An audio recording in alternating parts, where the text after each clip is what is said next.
गाता हूँ हे राम तुम्हारी,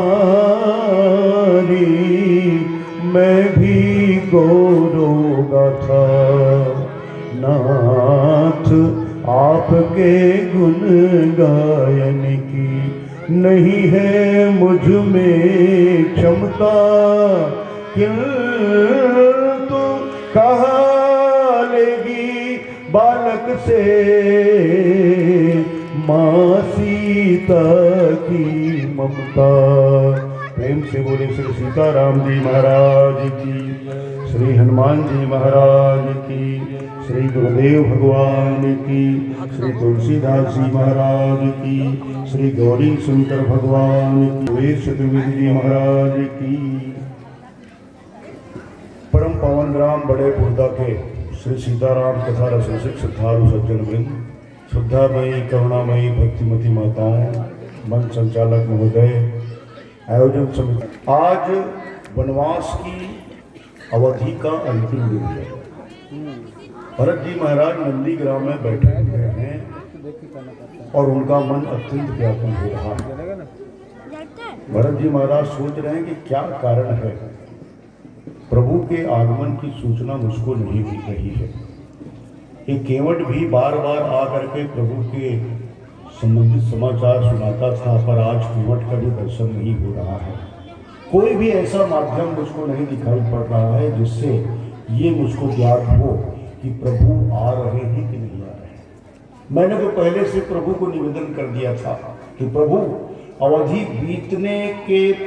बीत जाते ही आप प्रथम दिन यदि आपका आगमन नहीं हुआ तो आप अयोध्या में किसी को जीवित नहीं पाएंगे।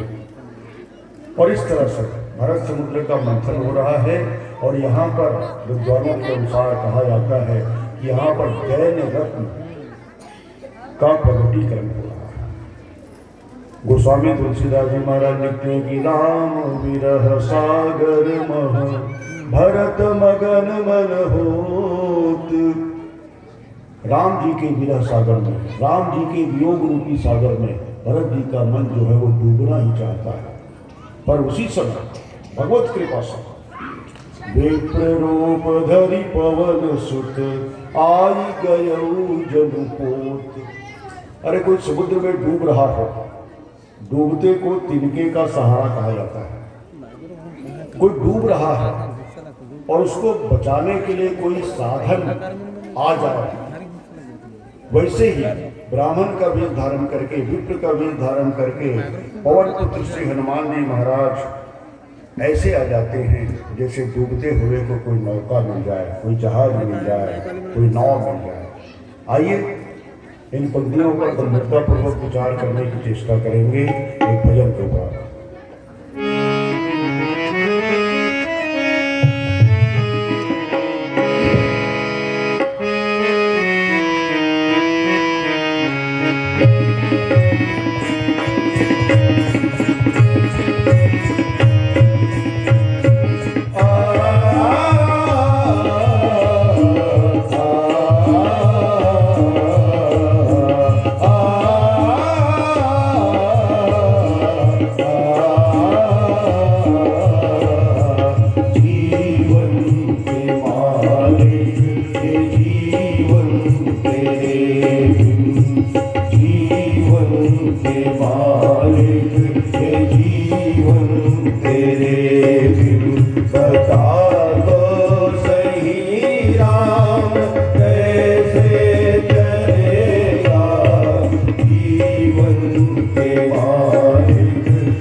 कहाँ खत्म होगी ये भटकन नदी कहाँ खत्म होगी जो तेरी कृपा का सागर मिलेगा जीवन के मालिक के जीवन तेरे बिन जीवन के मालिक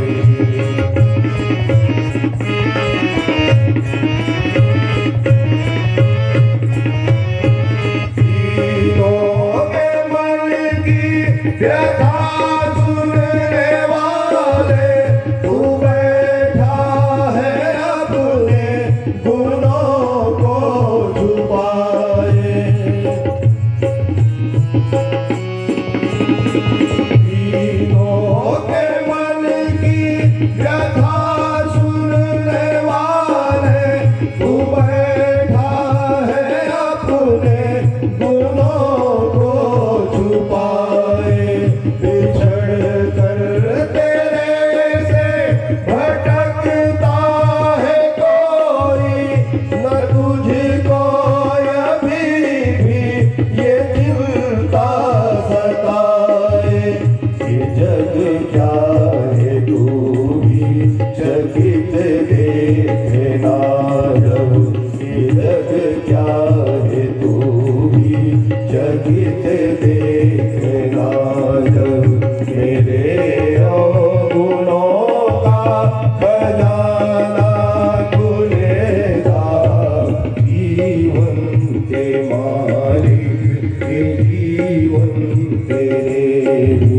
बता दो सही राम कैसे चलेगा जीवन के मालिक ये जीवन तेरे बिन जीवन के मालिक ये जीवन के मालिक ये जीवन के मालिक लखन सिया राम चंद्र की जय।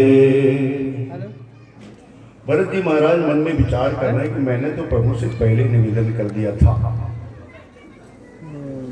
प्रभु से कहा था बीते अवधि प्रथम दिन जो प्रभु अवध न आई हो बीते अवधि प्रथम दिन जो प्रभु अवध न आई हो तो प्रभु चरण सरोज सपथ जीवत परिजन ही न पई हो। बोले महाराज अगर अवधि बीतते ही प्रथम दिन यदि आपका आगमन अयोध्या में नहीं हुआ तो आप मुझको जीवित नहीं पाएंगे, अपने परिजनों को जीवित नहीं पाएंगे। आप ये मत सोचिएगा कि चलो अब 14 वर्ष तो हम लोग बिता लिए, चलो 1-2 दिन और विश्राम कर लेते हैं, ऐसा बिल्कुल मत सोचिएगा। भगवान श्री रामभद्र भी इसीलिए चिंतित थे। भगवान श्री रामभद्र को विभीषण जी महाराज कहते हैं कि महाराज युद्ध में आपको बहुत श्रम करना पड़ा है, रावण को मारने में आपको बहुत श्रम की अनुभूति हुई है और इसलिए मैं चाहता हूं कि लंका में 2-4 दिन आप विश्राम करो। तो उस समय यहाँ पर भरत जी महाराज के मन में जो बातें चल रही वही बातें भगवान श्री रामभद्र के मन में भी चल रही है। भरत जी क्या सोच रहे हैं? कारण कवन नाथ नहीं आयु जानी कुटिल की दो मोही बिसरायो। क्या कारण है? प्रभु नहीं आ रहे हैं, प्रभु के आगमन की सूचना मुझको नहीं मिल रही है। लगता है कि मैं तो कपटी हूँ, कुटिल हूँ, पापी हूँ। शायद प्रभु इस बात को समझकर कि मैं कपटी कुटिल और पापी भाई भरत का दर्शन करके क्या करूँगा, और इसीलिए वो आने का विचार से आते हैं।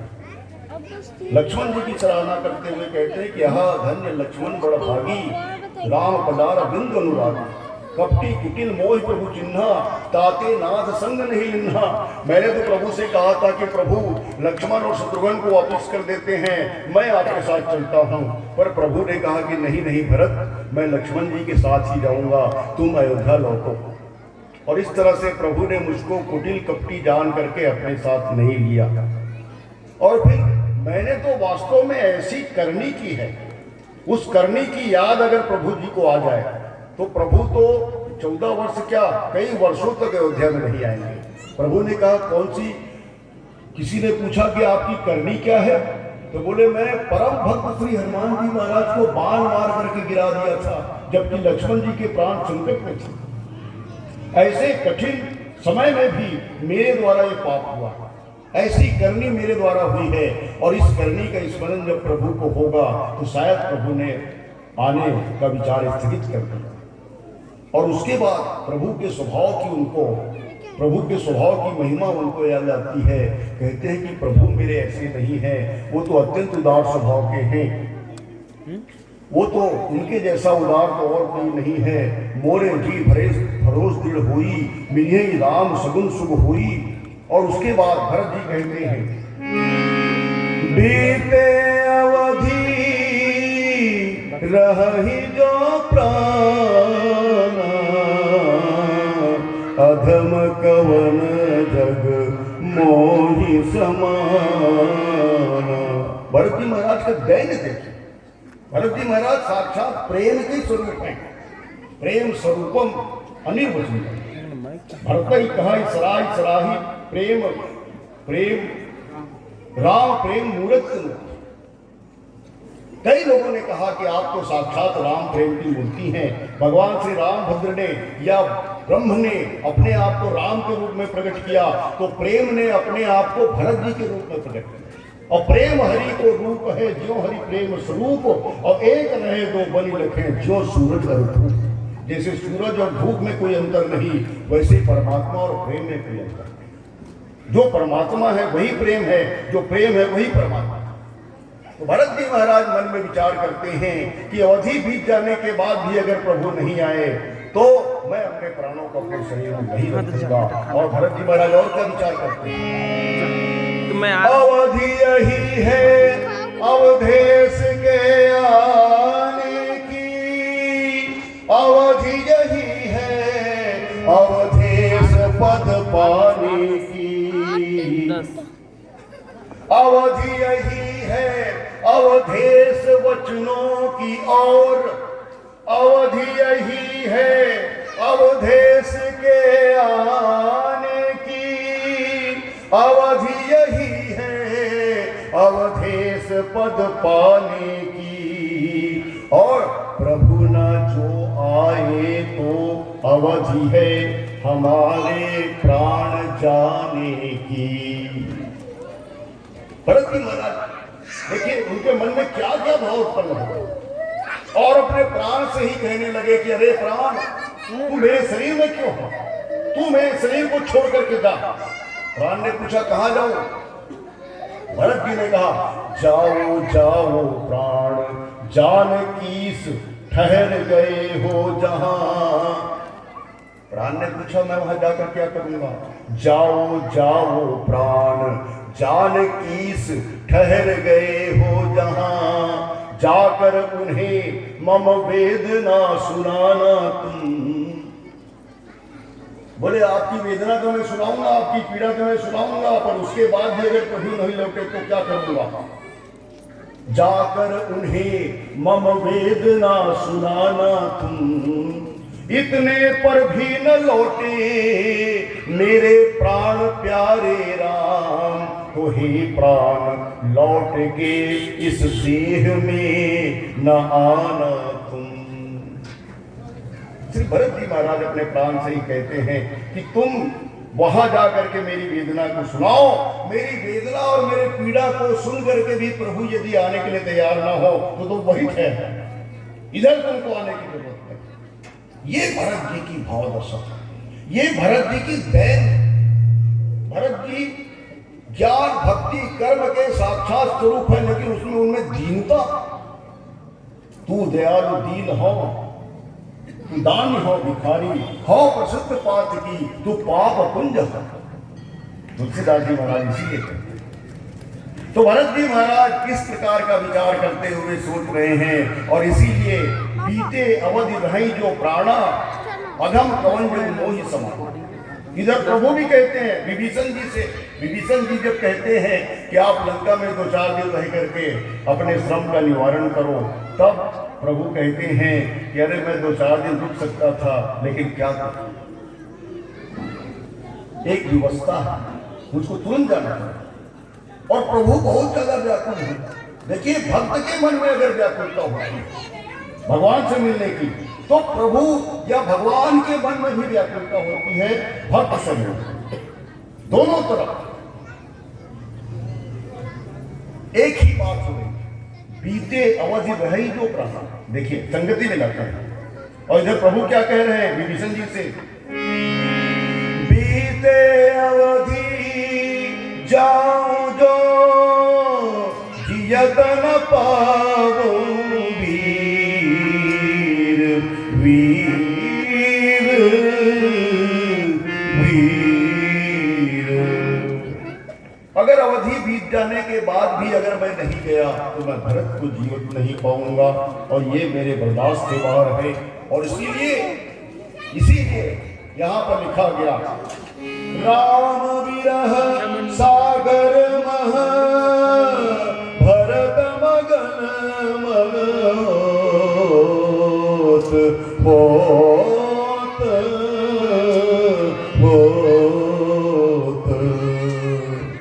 राम जी के विरह सागर में, राम जी के वियोग सागर में भरत जी डूबना ही चाहते हैं। भरत जी अपने प्राणों का परित्याग करना ही चाहते हैं। और इसीलिए हनुमान जी महाराज से कहा, प्रभु श्री रामभद्र ने विभीषण जी से कहा कि कोई ऐसी व्यवस्था करो कि मैं शीघ्र अयोध्या पहुंच सकूं। तब उस समय रावण के पास जो पुष्पक विमान था वो उस पर अब विभीषण जी का अधिकार हो गया था, और इसीलिए उस पुष्पक विमान में बैठ करके प्रभु जो है अयोध्या की ओर आने लगे। लेकिन प्रभु को ऐसा लगा कि नहीं, विमान में बैठकर जाएंगे तो भी देर हो गई। तब प्रभु ने विचार किया कि विमान में बैठकर तो बाद में जाएंगे, हनुमान में बैठकर पहले चलते। और इसीलिए हनुमान जी से उन्होंने कहा कि हनुमान तुम एक काम करो, मुझको विमान की गति भी बहुत कम लग रही है, और तुम्हारी गति तो मनोजम मारुत की गति, बोले तुम तो मन की गति से चलते हो, इसलिए मैं तुम में बैठकर जाना चाहता हूं। और फिर कैसे, क्या हनुमान जी पर बैठकर प्रभु गए? बिल्कुल गए। कैसे गए? तो प्रणवो पवन कुमार खलवन पावक ज्ञान घन जासु हृदय आगार बसहि राम सर चाप धर। विमान में बैठकर तो बाद में प्रभु भरत जी से मिलने के लिए वो हनुमान में बैठकर क्या है, और हनुमान जी इसीलिए कहा गया, विप्र रूप धरि पवन सुत आई गयो जनुपोत। हनुमान जी महाराज ब्राह्मण का वेश धारण करके आ गए, और जैसे उस यात्री की कल्पना कीजिए जो समुद्र में फंसा हुआ है और दूर दूर तक उसको कोई किनारा नजर नहीं आता, उसको ऐसा लगता है कि अब मेरी मृत्यु निश्चित। तब उस समय उसको कुछ सहारा मिल जाए, उसको कोई आश्रय मिल जाए, तो उसके मन में कितनी